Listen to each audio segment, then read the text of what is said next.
So I'm going to introduce myself first. I'm Abby Rose. I'm the co-founder at Viticycle. We make apps that support observation as a key tool for understanding what works on a specific farm or vineyard. Many of you may already use or be familiar with our tool Sectormentor, which is our app for vineyards. Sectormentor makes it easy to predict yields, monitor ripeness, understand soil health and biodiversity, track vineyard activities block by block, and much more. And we recently, or in the last 2 years, we released the Regen dashboard in partnership with Nicole Masters, which allows you to benchmark and track your regenerative viticulture journey using the 10 Regen indicators, as well as you can get tips and tricks from Nicole on how to improve them. So at Viticycle, we're committed to building ecology, profitability, and beauty on farms around the world. And we're always exposed to amazing stuff that's happening in all different places, but not enough people get to hear about this, especially many of the real implementation details of a regenerative or organic approach.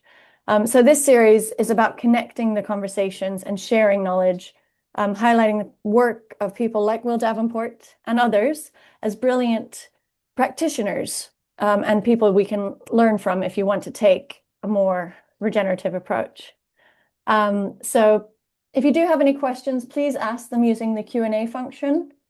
You can type it in there and it will be visible to everyone, and you can upvote someone else's question using the thumbs up button.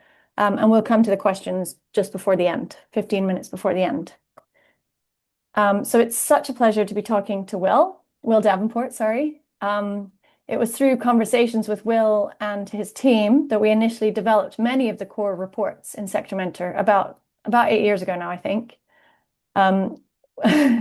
Will runs an impressive business at Davenport Vineyards.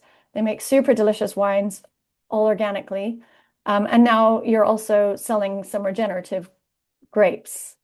Will's renowned in the UK for growing top quality grapes year after year, and it's such a joy to have him on here to share some of his learnings and insights from his over 20 years experience.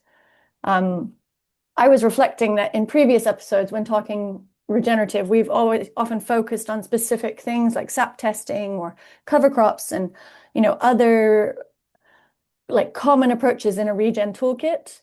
But today our focus is slightly different because it turns out that a key part of a more ecological or regenerative approach in viticulture really does rely on going back to basics of how to nurture a healthy vine. And that's something I've really learned about from Will. So Will, if you'd like, welcome, and maybe you could share a bit about your vineyard and your background to get started. Okay. Hi, everybody. I started growing grapes in England in 1991. Seems a very long time ago. And I was originally trained as a winemaker, not a vineyard owner. And so we planted a small vineyard of 2 hectares and put a winery in. And it's sort of gradually over the years, it's grown bigger and bigger and bigger. As we plant more vines, winery gets bigger. And in key points, I suppose, in 2000, we took the leap of faith and decided to certify the whole lot as organic. We were sort of not organic before, but we were quite careful with what we used in the vineyard and stuff. But I had no understanding of what organic was about. And so it was a massive learning curve. And then we've been organic ever since, never turned back. And then in 2022, I inherited a quite large non-organic vineyard on the farm, and we now manage it. And we've been sort of going through a process of weaning it off its previous chemical-led management system, trying to get the vines back into balance, really.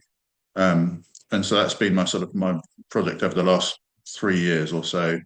And it's been quite interesting to see how things move on. But I'm basically now, I think I consider myself to be a vineyard person as opposed to a winery person now, because I enjoy being out in the vineyard more. So I'm still in the winery quite a lot, but I like sort of the way plants grow and the nature in the vineyard and stuff, which obviously in a winery you don't get much of that. Winemaking is all about the wine, and viticulture is all about the soil, really. So yeah. And well, just to add to that, that obviously in the last few years, you have just built a whole new winery and shop, and Yeah, for the first yeah, time, your vineyard will be open to the public a certain amount of the time. Is yeah, that yeah, true? yeah, yeah. Well, we've been based up to now in East Sussex, and we have a farm that used to be a dairy farm. It's in the middle of nowhere, really difficult to find, and we've not been open to the public really because it's just a very quiet part of the world. And then part of inheriting the extra bit of non-organic vines was that we had access to some enormous farm buildings. So we've basically flattened them and rebuilt them and built an enormous winery, which is twice the size of what we need really. And and so we're sort of moving. We've now done our second harvest in the new building, and we're going to next year look into having people come and see it and come and have a look if they want to. We've never been in public before, and we just thought with this new building we have the facilities to do it, which we've never had before. So yeah. That's so cool. Okay, so I just want to start. Every time I mention the word regenerative, I kind of like winced inside because I know you're not so sure about the word at all times. So I just wanted to start by just opening it up for you to say, what are your thoughts about what it means to be organic or regenerative? Okay. Yeah. Okay. So when I started being organic, I thought organic was about growing crops without chemicals. And over the first few years, you sort of learn that you can't just take the chemicals away and expect everything to work.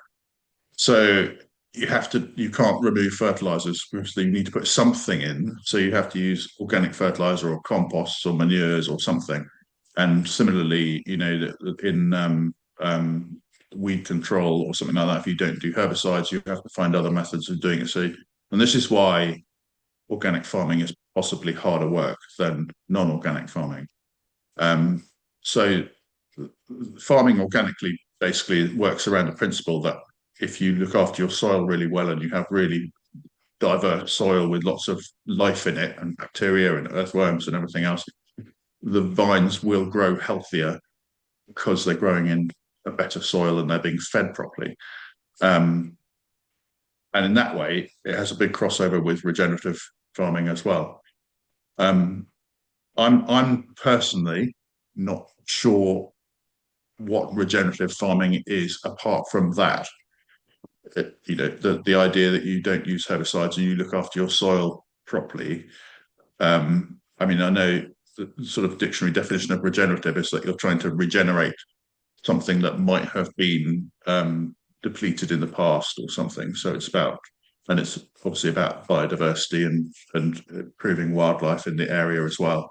But to me, that we never sort of set out going, oh, we're going to be a regenerative vineyard. We set out to be an organic vineyard, and at the same time seem to be doing everything that ticks the boxes in the regenerative thing too. So yeah, I don't know. I mean, I think the difference in the UK anyway, what most people would understand is that regenerative farming is sort of from a soil point of view is organic, but from a maybe fungicide point of view isn't organic. So it's a sort of, I think people see it as a sort of stepping stone towards being organic for people who want to try it before they go organic, or people who don't want to be certified organic at all but want to do something good for their soil and their environment. Yeah. Yeah. Yeah, that's clear. Did I get it right? Oh, I don't know. There's no right answer, definitely. And as we know, when we had Anna from Napa Green visiting, in California, there's a whole different perspective on regenerative being organic plus in a way, and that's different than how we perceive it in the UK. So it's different everywhere. Maybe that's how I treat it. We went organic first, and now we're doing the biodiversity stuff and on top of the organic. Yeah. Which we sort of were doing before, but not doing it very well. And right. Yeah. Yeah, no, that makes sense. Okay, so well, I wanted to dig into the vineyard that you took on, inherited 4 years ago, Yep. and that had been chemically managed. So can you talk me through, like, what did the Okay. vines look like when you took them on, and how had they been So managed? so this was a vineyard mostly planted in 2017, and it's on my parents' farm actually, which is a commercial apple farm. So the farm manager who managed it to grow apples was taking on the idea of growing grapes, which he'd never done before. And the difference between maybe commercial grape growing and commercial apple growing is quite different in the way you manage the orchards and the vineyards, because apples are planted and grown for 20 years and then they're pulled up and replanted. And so the idea is you basically get the maximum crop you can as early as possible after planting, and then you crop huge crops off them as long as possible until they're completely knackered at the age of 20, and then you pull them up. Whereas vineyards live much longer, and so you can't push them that hard. And when he planted the vineyards, he was throwing everything at them. I mean, fertilizers, urea, the whole lot, herbicides, everything. And you could see the results were as he would have expected with his apple growing experience. In year two, they got an enormous crop off them, which is unheard of for 2-year-old vines. And he actually asked me if I thought he was overcropping them, and I think he got something like 5 tons a hectare of 2-year-old vines, which is probably 5 times more than most people would expect. But interestingly, the vines were huge, and the trunks were 2-inch diameter. They were just absolutely massive because they'd had all this feed given to them, but it was not feeding.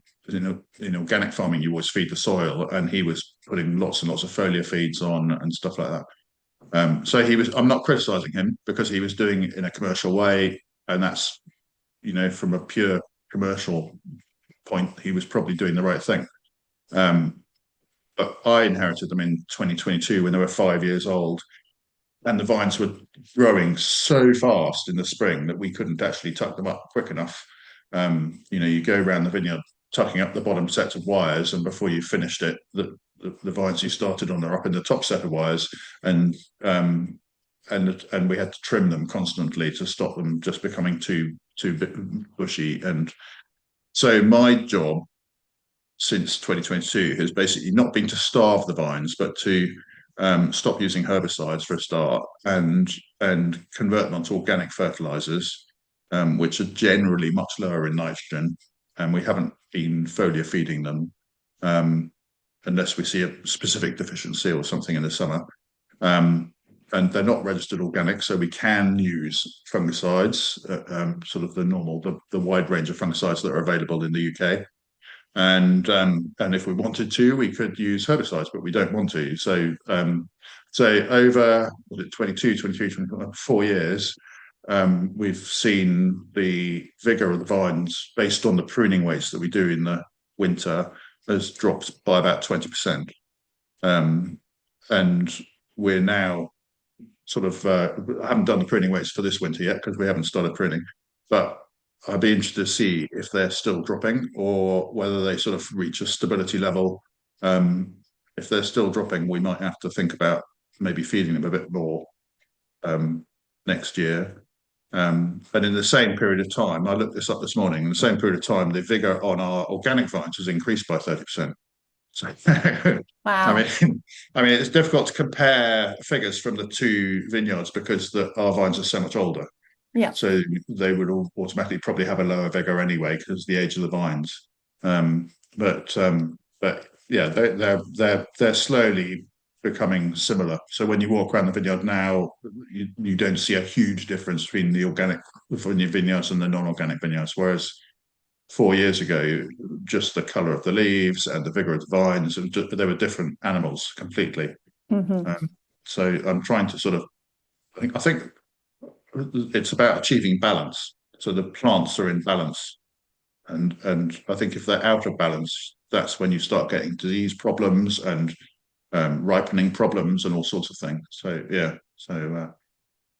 And like obviously you took on this chemically managed vineyard, and in a way, um, it takes a lot of guts to be like, right, we're just going to cut this, cut that. Yeah. How did you know where to start, and what were you Um, like? How were you judging things were going okay? well, I mean, cutting herbicides is we already had 20 odd acres of organic vines. So we knew how to do weed control and things like Hmm. that. So cutting herbicides wasn't a problem. It was just looking at how much time are we going to have to spend doing weeding by machine on a much bigger acreage than we've been doing in the past. And so we were looking at sort of whether we've actually got time to do it all. Yeah. And mechanizing as much as possible because it's a big acreage now. We've got 65 acres altogether, including Hmm. organic and non-organic, and doing the soil fertility by using only organic fertilizers. I don't think that was a huge risk because the vines were obviously so healthy in the past that they could actually be starved for a few years and probably do them some good. So I didn't see it as a risk, and we have carried on with the non-organic fungicides up to now. Hmm. And we did a trial this year with doing one field with non-organic with organic fungicides to see if it actually survived the year, just because it would be interesting to try and see whether it made a difference. And so yeah, so that's my first sort of step towards stopping chemical fungicides on the non-organic vines. And it was a rubbish year to do it because the disease control this year was quite easy, and so there wasn't much difference between the organic and non-organic bits this year anyway. So it was not a good year to do a trial on it. But we'll do it again next year. Maybe it'll be wetter. Yeah, yeah.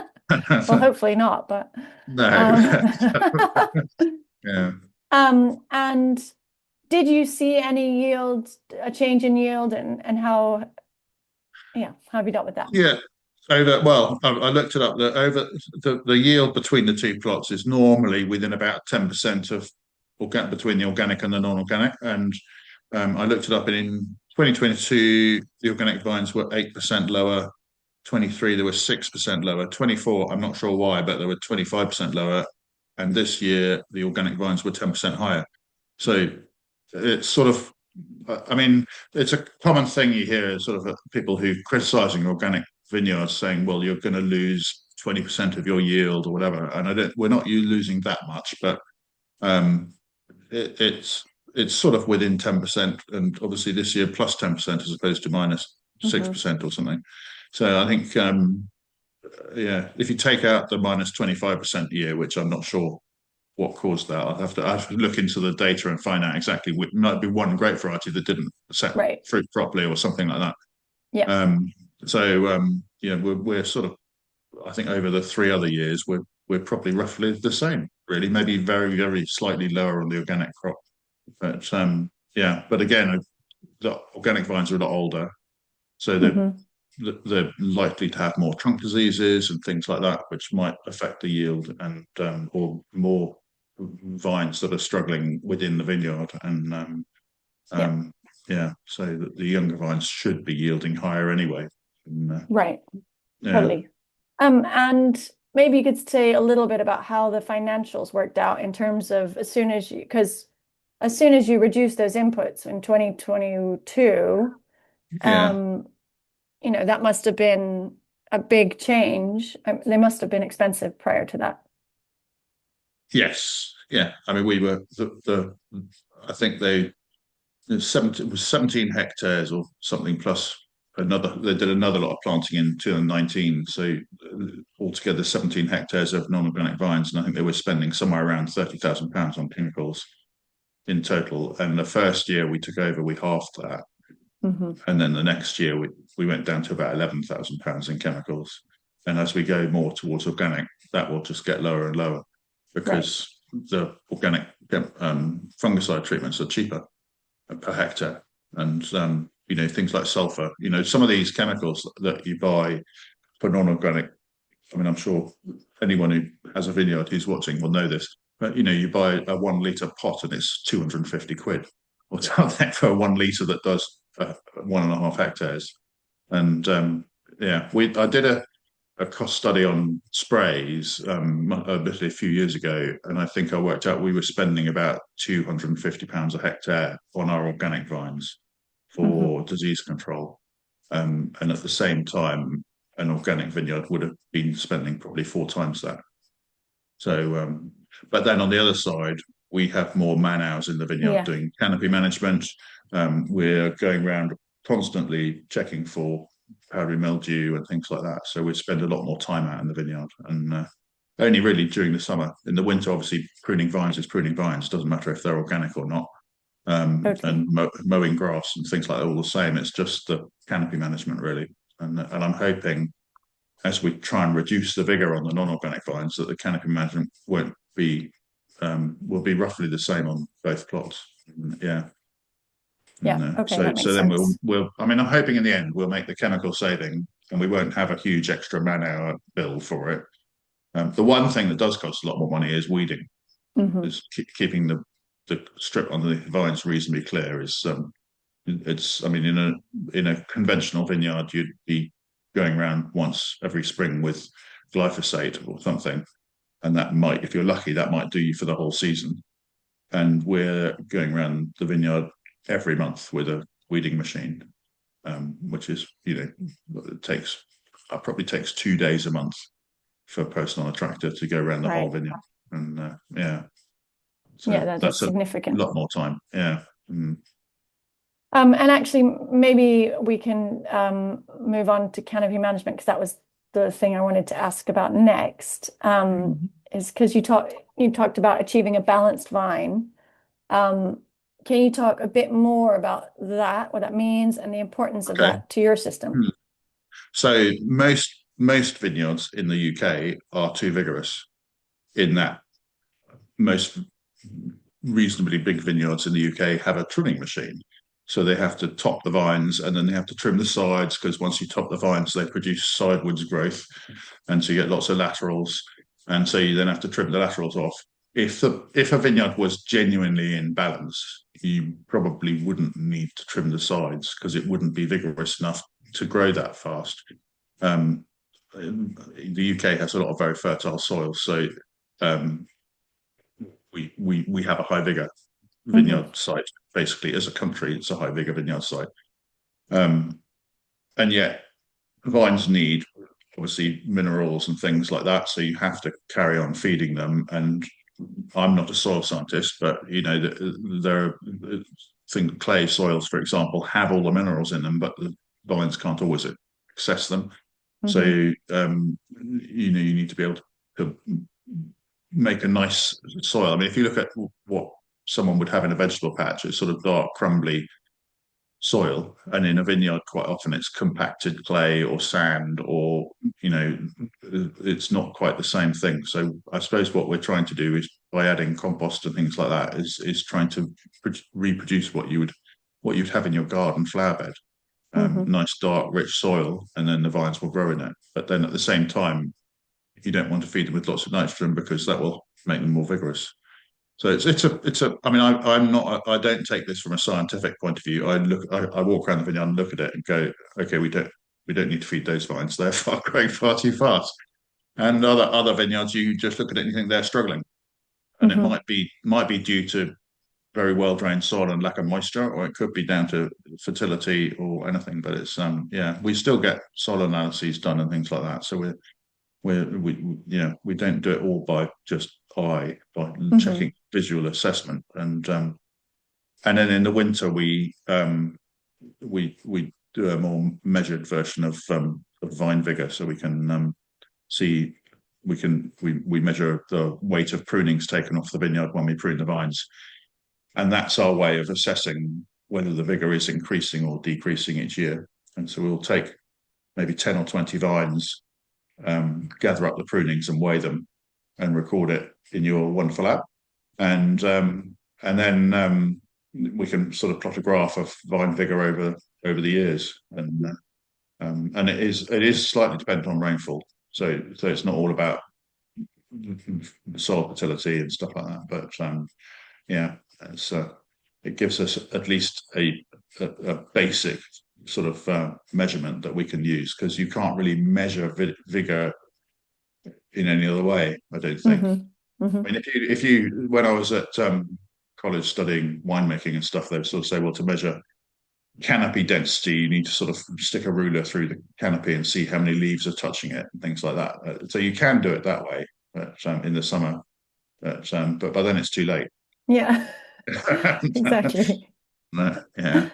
And maybe I'll go back to putting weights in a sec, but I think just going back to the canopy management or balanced vines, one question I had was, do you, in your experience, do balanced vines, like, does that lead to higher quality grapes? Do you have any sense of that? And do you have any sense of like the metrics in the winery as well?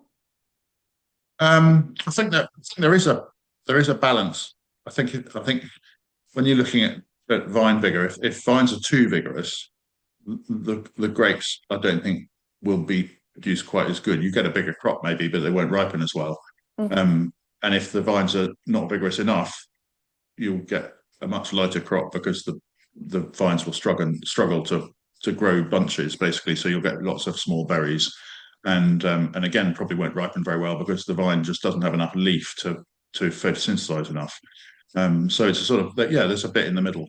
But I mean, we've got one grape variety that has, I think, naturally low vigor and produces huge crops every year and ripens them.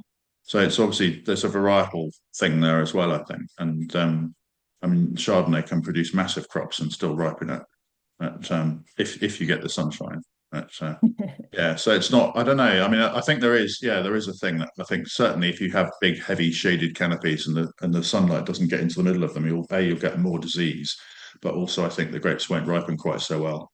And Yeah. And so, as you just referenced, so canopy management, I guess one of the reasons you've focused so much on it in an organic system is because it's your it's your biggest defense against disease. yeah, So yeah, maybe you could talk a bit about that. we're allowed to use copper and sulfur and potassium bicarbonate, and we sometimes make weird liquids out of comfrey and nettles and things like that, which is more foliar feeding than disease control. And we're always on the lookout for anything new and interesting that we could try out, and um, products made out of seaweed and silica and things like that. Always worth trying. The difficulty is trying them in a methodical way, so you can actually measure whether it's working or not. Yeah. And but apart from the spraying, um, it's down to keeping air movement through the vines. So yeah, it's about removing leaves, and which we have a machine which does that, which is pretty efficient. But we normally go through. Certainly, this is probably one of the differences between our organic vines and our non-organic vines, is that we trim we de-leaf the sides of the canopy with a machine, but on the organic vines we then go through by hand afterwards as well quite often, and sort of clean up any bits that are still a little bit too dense or whatever. But on most organic sprays work as contact sprays, so they're not systemic and they don't get into the plant sap. So you need to basically cover the leaf and the grapes with sulfur or whatever for it to be effective. Whereas non-organic sprays, if your canopy isn't quite right, the spray will be absorbed into the leaf sap and translocated around the plant a little bit. So even if you don't get 100% cover with your chemical, it'll still work. And yeah, so yeah, if you're not using those sort of sprays, then obviously you need to get good spray coverage, good air movement through to reduce humidity, and yeah, Hmm. and it's good. It's a good opportunity anyway. I think to get around the vineyard and actually see things not from a tractor seat. Hmm. It's always useful. Mm. Yeah. And I asked you a bit about powdery and then botrytis, because I know some people, say like once you see any botrytis in the vineyard, then it's all over.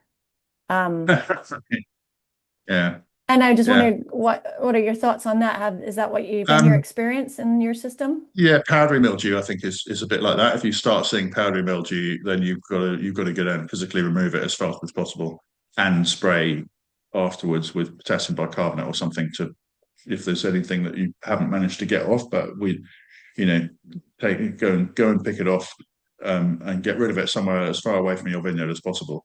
And downy mildew. Downy, sorry, yeah, I meant the downy, not botrytis. Yeah, downy mildew sort of we to be honest, we get it every year in tiny patches somewhere, and we spray copper, which is not good for the soil, but it's the only thing that we have really against downy mildew so far. Lots of trials going on trying to find alternatives to copper. But so we spray copper, and normally you can control it if you get a copper spray on pretty quickly, you can stop it spreading. And botrytis is used to be the one I was most worried about because there was no organic control for botrytis. So it's literally just a case of crossing your fingers and hoping you don't get it. And now we've got Botector, which works quite efficiently. It's very expensive, but it works. And that will control a bacterial thing that controls botrytis, and that's reasonably efficient. And the other thing is that with mildew is I think we're quite tolerant of small bits of mildew in the grapes. You know, we don't expect 100% clean crop all the time. And certainly with botrytis, you know, I think in sparkling wine, botrytis can be a big problem, and in red wine, but in still white wines, you know, a little bit of botrytis actually adds complexity to flavour of the grapes, as long as it's not vinegary and acetic and horrible. But yeah. And it can actually add an extra sort of level of flavour to a wine. So I'm happy if there's sort of not huge amounts of botrytis, but a little bit. I'm happy with that. And yeah, that makes sense. We found also that in over the last 5 years, before I took on the non-organic vines, we had, I think it was 2021, we had a year that was very bad for botrytis, and the non-organic vines, which had been sprayed with all sorts of stuff, had worse botrytis than our organic vines did. And I think, again, it's down to vine vigor. They were too susceptible to disease, you know, that too dark green and leafy, basically. And the leaves were sort of very soft, like lettuce leaves, and our organic vines were much tougher. And I think they were just sitting there waiting for botrytis to turn up, basically. But I remember at the time, it was quite remarkable how the botrytis on the Chardonnay, on the non-organic Chardonnay, was significantly worse than the organic Chardonnay that hadn't been sprayed with anything. And yeah. And so you attribute that to the vine, or like the thickness of the leaves, and yeah, I think they're just tougher, you know, because we're slightly starving them of nitrogen a little bit, and so they're just growing tougher. I mean, people have said that to me a few times, that the reason why organic vines don't get botrytis is because they're just a bit tougher, a bit meaner, and more difficult, and so lower vigor as well, possibly. So, you know, they've got more air movement through them and stuff like that. Yeah. And in terms of so obviously, if you don't want to be using a lot of copper, then is the idea you are scouting all the time? Are you checking as a team, checking all the time, and then And do you know where it starts normally and that kind of thing? So more or less we know which varieties are most susceptible. Pinot Noir is quite susceptible to it, and so we know where we're going to see it first, and also check the weather forecast, because downy mildew has quite specific weather requirements to germinate, and so you have to have, I think it's 10 millimeters of rain overnight with a temperature above 10 degrees. So it won't happen in January, February, even if you've got the rain, because it's too cold. And so you're really looking at the sort of the July thunderstorm situation, where you get a warm night with a lot of rain, and then you get downy mildew. So if that's coming up on the forecast, you can spray before the storm hits you, sort of thing. And I mean, that's the idea. With the Soil Association have very strict limits about how much copper you can spray. So we're only allowed to spray, I think, 4 kilos per hectare each year. Which, if you consider that some farms are spraying 1 kilo a hectare per spray, so we're really restricted to sort of 3 sprays a year or something like that, 4 sprays a year, and so you'll be quite careful about when you use the little bit you're allowed to use, and otherwise you get to August and you've used up your annual allowance and you haven't got any more in the bank, and we have to stick to it because we get inspected every year by the Soil Association, and they ask to see not just our spray records but also how much copper we've got left in the spray store. So Right. yeah, it's one of That's the true. things they're quite strict about. Mm, Yeah. Oh, and I guess it's one of the key criticisms of organic viticulture is yeah, copper use. yeah, Okay, great. And in terms of the like non-organic or regenerative part of your system, um, are you finding that canopy management for disease prevention is becoming, are you using that same kind of methodology there? I know you can use systemic fungicides, but yeah. yeah, how is that But I working? mean, we're there. I think our system has from a regenerative point of view, there are a few things that we're not doing. Ideally, I think one is that we're cultivating under the vines, and I think regenerative farming would frown upon people who cultivate their soil because it's disturbing the soil.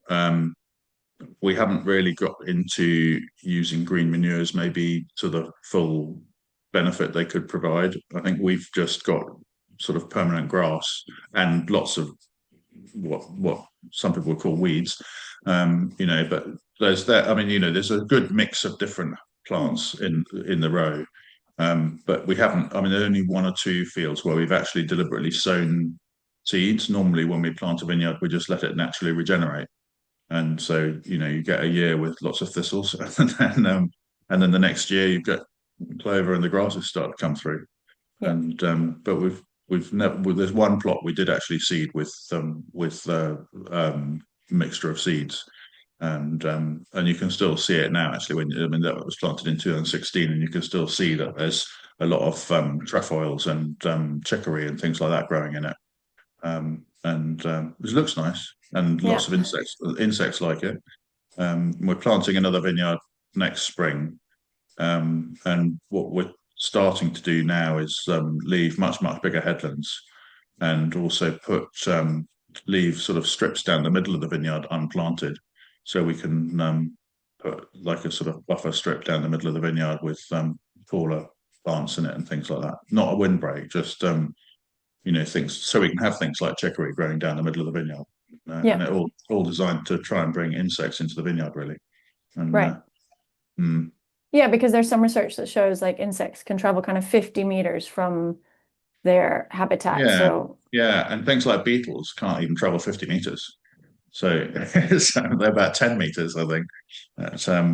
No, I think it's one of the criticisms of vineyards over the last few years is that they're not very environmentally friendly. You think that the mhm. grass is always mown really, really short. There's quite a lot of chemicals being used per hectare, and herbicides and all sorts of things, chemical fertilizers and stuff. And so in terms of wildlife, that in the middle of a vineyard, there's very little, and so Mhm. that's why we're leaving strips down. We're basically leaving a gap down the middle where we basically not planted two rows, so we've got a big sort of strip down the middle of the vineyard. And we tried it on the last vineyard we planted, and we didn't leave it wide enough. Mm. And so yeah, so we're making them wider. That's a learning.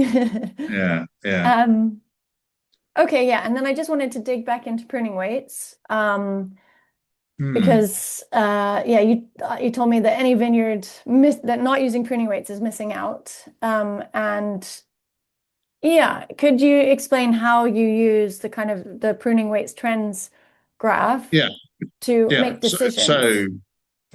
we, as I said before, we take, I think normally it's 10 vines from each plot, so each grape variety or whatever. We've got 9 grape varieties and multiple different fields. And some fields have got 5 grape varieties planted in one field. So we got lots and lots of different plots to do. But every single plot, we take a 10 vine section.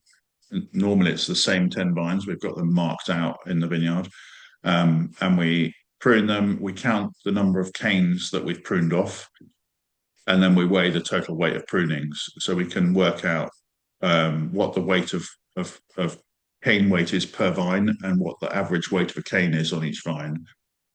And then we record that in the Sectormentor app, and so we can see whether the pruning weight is getting bigger or smaller from year to year. And it's normally, I mean, you do get some years that are outliers, but it's normally a fairly sort of straight line graph. If you don't put any fertilizer into your soil, you will see a very slow decline in pruning weights. But then you might have one year where it goes up because it rained a lot or whatever, and the vines grew really well. And then you look at the average cane weight, and you can sort of, between those two figures, you can work out what's going on, really. You can sort of say, well, if you've got a pruning weight that's dropping and a massive cane weight, then obviously the vine's only growing 3 canes, and they've all grown enormous. Yeah, so it's just, and so when we make decisions about which plots to add fertilizer to and how much, we take into account the pruning weights, and if they're constantly dropping, I'm happy for them to drop, but not too low. And so our pruning weights are generally between 0.75 and 1.2 kilos a vine. And on the non-organic vines, we've seen them drop from about 1.2 down to 0.9 over 4 years. And that's with using organic fertilizer every year, but at quite low dose rates. And the organic vines have been much more consistent, and they're sitting sort of between 0.9 and 1, basically. Some great varieties have particularly lower pruning weights. Faba, for example, which hardly anyone grows that now, but we have an acre and a half of it, and the pruning weights on the Faba on paper look absolutely pathetic. But 0.2 kilos of vine and stuff, and it's just a load of twigs, but it's still cropping quite a good crop. And so, well, it's supporting a crop and it's ripening it, and it's always had a low pruning weight. So we're not too bothered about it. The only worry I have with that is because we cane prune as opposed to spur pruning. And I worry that we might not be able to find the canes to actually tie onto the wire next year because it's just too spindly. So, yeah, but I think if you compare variety to variety rather than trying to compare, Bacchus with Chardonnay or something, then it's a very useful figure, and it's not a little bit time consuming to do all the measurements, but it's not too difficult to do, and it's just a really useful tool. And and in terms of well, one of the things I always admire about your business is that you run a profitable business in the UK. Not always true in the UK wine industry, or in any wine industry, to be honest. And so how much do you think key metrics like that help you to kind of work with what is actually a really complex system, and you're trying to keep the complexity on some levels, but also streamline things that you can, and I don't know. How do you think about that? Yeah, I mean, I don't know. I think it's really important to measure things so that you're not just chucking money at things. You're not just going, oh, we'll put this much fertilizer on every single plot. So yeah, in terms of keeping the business profitable, you can save a lot of money by targeting your actions in particular areas that need them, rather than doing them across all the vineyards. There are plots where we spend an awful lot more time doing canopy management than other plots, and we spend a lot of time on the Pinot Noir because we're using it for red wine, so we want to make sure it ripens.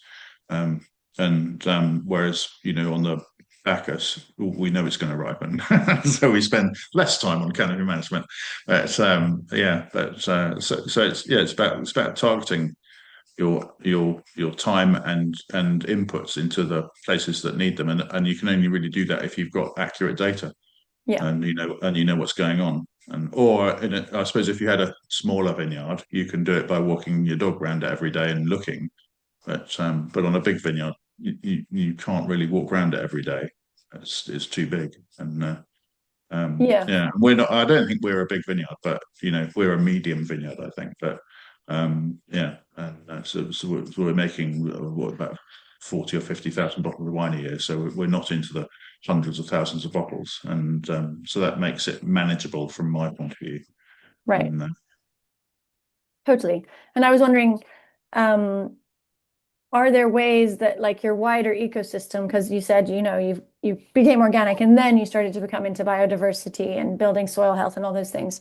Would you say there are ways that wider ecosystem helps ensure the profitability of operations in the vineyard? I mean, I don't know. What do you think?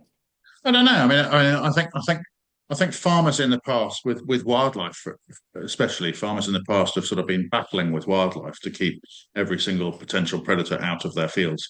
And actually, I think it's missing a point that some of them can be really beneficial. And Mm-hmm. I mean, there was a study, I can't remember, about 4 or 5 years ago, involving quite a few vineyards, and they came into our vineyard as well on birds in vineyards. And I think historically, vineyard owners have always seen birds as a pest because they eat grapes, and so you're struggling to stop the birds getting into your vineyard. And the girl who did the study, I can't remember her name now off the top of my head. She came up with the theory that a blue tit can eat, I can't remember how many hundreds of fruit flies in an hour. Oh, wow. And we've now got a big problem with spotted wing frost fillet. So, Yep. so we need as many blue tits as possible in our vineyard. And and I don't think blue tits eat an awful lot of grapes. I don't know. That's so we've always let the hedgerows go around the vineyard so that the birds have got food and nesting places and things like that. And we put bird boxes up occasionally and things, and trying to just sort of bring nature into the vineyard rather than trying to exclude it. I mean, there are bits you don't want deer in your vineyard, or badgers can be a big problem and things like that. The bigger mammals, but I think yeah, and you don't want hordes and hordes of starlings. But so I'm a little bit selective about what I like to encourage. But yeah, but I think in general, it's nice to see wildlife as well when makes it a more pleasant place to work. If you have if Absolutely. you have butterflies in your vineyard, it makes it's nice. Yeah. And, Totally. mm. Okay, I'm conscious people have been asking questions, but I'm just going to ask you one more question before moving to their questions, which is, okay, yeah, what's next for you at Davenport? What's your next kind of Oh, challenge right. to Well, solve? we're planting another 10 acres of vines next year. We're going to plant Pinot Gris, which I've never grown before. I thought it would be an interesting, great variety from a winemaking point of view, and also is a slight hedge against potential future global warming because it's quite a late ripening grape variety at the moment. Um, and so we're doing that, and then we're looking to do some sort of public access into the winery next summer, hopefully. I can't say what yet because I haven't got a clue. We're going to talk to lots of people and do lots of thinking about it over the winter, and then decide what we're actually going to do. But yeah, and we're basically just sort of settling into this new site because we've moved our winery and everything, and we're still, even after a year, we're still tweaking things and changing things and just sort of getting used to being there. And yeah, so every time, next time you come to our vineyard, you'll go, oh, you've changed that and you've changed that. Every month we're doing something yeah. And so it's really, time is the problem. We don't have time to do everything we want to do, so we're having to Yeah, sort of spread it out a bit. And yeah, that makes but in sense. the vineyard, I think a few more acres would be interesting. And yeah, and so we're yeah, and we're trying to make the winery a bit more efficient. Hmm. Um, the winery is very sort of natural, always has been, and in that we're not sort of hands-on in the winery with winemaking. We let the wines ferment themselves, and we let them clarify by themselves, and then we sort of bottle them at the end. And so looking at how maybe we can spend less time in the winery and do more work, if that makes sense. Yep, totally. And yeah, and make Great. better wines. Obviously, at the end of the day, it's the quality of the wine is the main thing. All the work in the vineyard and everything. It's all about producing the best possible wines you can make. So, Yeah, I feel like when I asked you what's the key to running a profitable business, that was your making good wine. Yeah, yeah definitely, answer. definitely, definitely, because then you don't have to try hard to sell it. Yeah. And And then you yeah, did also say that, and I know people say this all the time, like to make good wine, you need to have good grapes. So like your focus needs to yeah, be on the yeah, quality of the grapes. yeah. We've got 8 full-time staff on the farm, and I reckon we probably spend I don't know, probably 90% of our time in the vineyard. Wow. And yeah, in the summer anyway. Yeah, because that's where the quality of the grapes comes from. And Hmm. yeah. There you Mm. go. Okay, I'm going to ask some of these questions. Mhm. So from Allison, you did sort of reference this, but she says, what level of pruning weight are you looking for as your target? Okay, but I don't have a target, so it's about it's about the movements over years rather than trying to hit a particular number. But I would Mhm. say don't try and copy what they're doing in New Zealand. If you look up online, what should the pruning weight be, and you get some Californian website or some New Zealand website telling you that pruning weight should be 2.5 kilos of iron, that doesn't work in this country. It's completely the UK is completely unique in the way we grow grapes, and yeah, so you can't just move someone else's figures in and go, I'm going to do that. It's really about measuring a trend over time and whether it's increasing or decreasing. But yeah, I mean, we are sort of between 0.75 and 1.2 kilos of iron. And Great. Thank you. And then from Baz, what organic fungicides can you use in the UK? Again, you sort of answered this, but I've maybe done you can that. just Yeah, clarify. yeah. There are a few, yeah, Botex or potassium bicarb, sulfur, copper. Might be one or two others I can't think of, but yeah, the soil associates are quite good at letting us use things if we ask them. Mhm. If you find something that's sort of organic but isn't sort of on the list, you can ask. They'll go and check it out, and then they go, "Yeah, okay, you can have that." Oh, And great. yeah, That's what you takes about need. 6 months. Takes about 6 months to get the permission through, though. So yeah, Yeah. mm. And then Alison, oh no, Baz also asked, what organic fertilizers are you using in your vineyard? Oh, we've chopped and changed things actually. We were using organic poultry manure pellets, and then last year we used a product called Natura Grow, which is made in Cambridgeshire, and it's from a bio energy generator, and it's basically the dried sludge at the bottom of the generator, which they pelletize, made from maize. And yeah, we're always looking for new things. Compost we use. We haven't used compost for a couple of years because last time we used it, there was just so much plastic waste in it that we decided not to use it again for a bit. And I'm now going to go and visit a couple of compost producers and see if they can do something about that, because compost is relatively cheap and very useful for our soils are all very sandy. So putting organic matter in large volumes is useful. And some of these poultry pelleted chicken manure and things like that are, I mean, they're good, but they don't actually put an awful lot of organic matter into the soil. No. Right. Mm, Yeah, that is a problem. mm. Okay, and then Allison asks also, how frequently are you spraying your organic vines during the growing season versus the non-organic? The same, basically. Yeah. I mean, every 2 weeks, I suppose. Okay. So sulfur in particular works by covering the vines with sulfur, which can, it's actually, the spray is actually effective for quite a long time, for maybe 30 days. Um, but the problem is the vines grow, and so the young leaves don't have any sulfur on them. And because it's, as I said, it's not systemic, so it's not moving around the plant, you have to keep spraying because you have to protect the new growth. Right. Um, yeah. And do you like when you're really happy with your canopy management, do you foresee that that would decrease, or you just think that that is the standard that's required for organic growing system? What do you mean? Sorry, I don't get that one. A decrease in terms of like you would be able to say, okay, well, we'll spray sulfur every 3 weeks in the growing season. Yeah, well, no, I wouldn't. I mean, sulfur, partly because sulfur is quite cheap. Um, so we have a basic spray program, which is basically spraying sulfur every 2 weeks. And then we might, if we had to, we might put copper in it. Or if we've seen powdery mildew, we might swap the sulfur for potassium bicarbonate. Yeah, but there's no resistance problems with sulfur.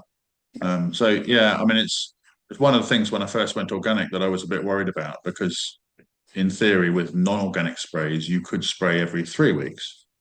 And so I was sort of going, well, if I go organic, I'm actually going to be out spraying more than I would be for a non-organic thing. It's actually about what you're spraying, I think, not how frequently you spray. Okay, got it. Okay, two more quick questions. Okay. So Jose asks, what planting pattern do you have? What's the separation between your vines and rows? So our vines, they vary a bit because we've changed things since I first started. So our first vineyard in 1991 was 9 foot wide rows by 5 foot between the vines. And then after that, we went metric. So because 9 foot is 2.72 meters. So we went metric for the next one, and we went to 2.5, no, 2.2 3 meters by 1.5 meters. And I think the next lot we're planting next year, we're doing 2.2 meters by 1.4. But I don't like, well, I don't, so I don't like this really close planting. Some people put the vines like 2 foot apart or half a meter apart in the rows. And I think with an organic system, you'll just have too much crowding, and you'll never be able to get a balanced canopy because the vine's too close together. Although I know the theory is that if you plant them so close, there's so much root competition that you may end up with lower, bigger vines. I just don't think that works on a UK soil. If you've got good fertile soil, the vines will still grow like mad, and especially if you've got wide row widths, because the roots have got access to much bigger volume of soil than if you have narrow row widths. Yeah. Yeah. And okay, one more question from Ellison. Are you going to move away from undervine cultivation to strimming or mowing? And if so, have you found the best kit to do this? We're thinking about it. Yeah, we've got. I mean, the undervine row is the most difficult thing in organic farming because there is no brilliant machine that does everything brilliantly. And so I think over the 20 years, I think we've bought 3 machines to do it now. And at the moment, we've got a roller hacker machine, which basically turns the soil over. It doesn't go too deep. But yeah, ideally, we should be not cultivating. I think the advantage we have of having multiple machines, we've got 2 different machines at the moment, is that they work in different ways. So we can swap and change them in different plots with different soil types and different amounts of weed growth. Some of our vineyards, because they've been organic for a very long time, have got an awful lot of weed stuff like vigorous clumpy grasses growing under the vines and things. And most undervine weeders that work with a hydraulic sensor bar will go round those because they're too big, and they'll think it's a vine trunk, and they'll just go round it. So we have another machine that won't. And I think, I don't know. Ideally, in a mature vineyard with established roots, I would probably strim underneath the vines with I can't remember what the machine's called. You can get a machine on a tractor. Multi-clean? Yeah, that sort of thing. Yeah, I would do it if the vines were well established and had good roots. I'd probably do that, but I'd still probably have a machine to do cultivating if we had to. And is part of that concern around vigor, like that you're by having grass growing under the vines, you would actually bring the vigor down too much? No, the reason why we haven't got a multi-clean is because we've already got an undervine weeding machine, and it's just more money to spend on another machine. And but we are looking at it and thinking about it. Yeah, and we have got a mower that mows underneath the vines, but it's incredibly slow. And if you drive too fast, it basically doesn't. It's got wings that go in and out around the vines, and if you drive too fast, the wings don't go in and out; they just stay back all the time. And but it's that's another option, just to get a mower. And get specific mowers now. And they're doing mowers now that are designed for going around underneath solar panels and things like that. They're designed to go round posts. And okay. Yeah. Okay, we should be finishing, but I just have one question that came to me that I just was curious about. We didn't talk anything about the soil testing and the petioles, and also we didn't talk anything about sap testing. Petioles, yeah. I just wanted to know, do you use these, and are they important in your toolkit? We do use petiole testing, not quite every summer, but pretty much every summer, and I think it's useful, particularly for trace element deficiencies and things like that. Again, like the pruning weights, you can't really look at your analysis results and compare it with an Australian vineyard or something because it'll be very different. I don't know if it's changed recently, but I used to think that the labs who do the analysis in this country didn't really know what the guidelines should be. So they'd come up with a whole load of things saying you need to put more of this on and more of this on. And actually the vines were perfectly healthy and didn't show any deficiencies. So I've always taken the results with a bit of pinch of salt. And then we do soil testing every 3 or 4 years. In fact, we do it every year, but we move different. We don't do every single plot, so we move them around and do different plots each year. We did a lot this year, and actually they've come up needing almost nothing. And apart from the 2 plots that we're about to plant, which we need quite a lot of phosphorus, I think, put in them. But, when I first started up, we had a big problem with phosphorus. And I phoned up the Organic Research Centre and said, what do you do about this in an organic system? Because if you put rock phosphate down, it takes 20 years to dissolve into the soil. So there's no point in spending money on it. And he just said to me, you've got to put lots of compost in, increase your soil bacteria, and they will break down the phosphorus that's already in the soil that didn't show on the analysis because it was bound up in the clay. And so that's what we've been focusing on really, is trying to put compost in. And compost doesn't have an awful lot of nutrient. So you're not adding huge amounts of nitrogen with compost. Yeah. Just biology and organic matter. But our pHs seem to be quite constant. They don't seem to change much. So I think compost increases the pH slightly. So it's Cool. Well, thank you so much. I really appreciate it. So great to hear from you, and just so much experience in the UK, which isn't that common. So yeah, we really, really appreciate it. And thanks everyone for your questions and for tuning in. If you are interested to hear more about Viticycle or Sectormentor, you can contact us on info@viticycle.com. And we will send a follow-up email in the next few days or early next week with a video of this recording and links to where you can find out more about what Will is doing and potentially visiting the site next summer. And you can also tune into our next session on Tuesday next week, which is at 6 p.m. UK time, with Maria from Enterprise Vineyards, which is an organic and regenerative vineyard management company in California. And finally, to see any previous episodes in the series and access the amazing practical insights from everyone who we've talked to, please do head to our website and look at the Regen Viticulture Hub. And that's where you'll find it's such an amazing resource.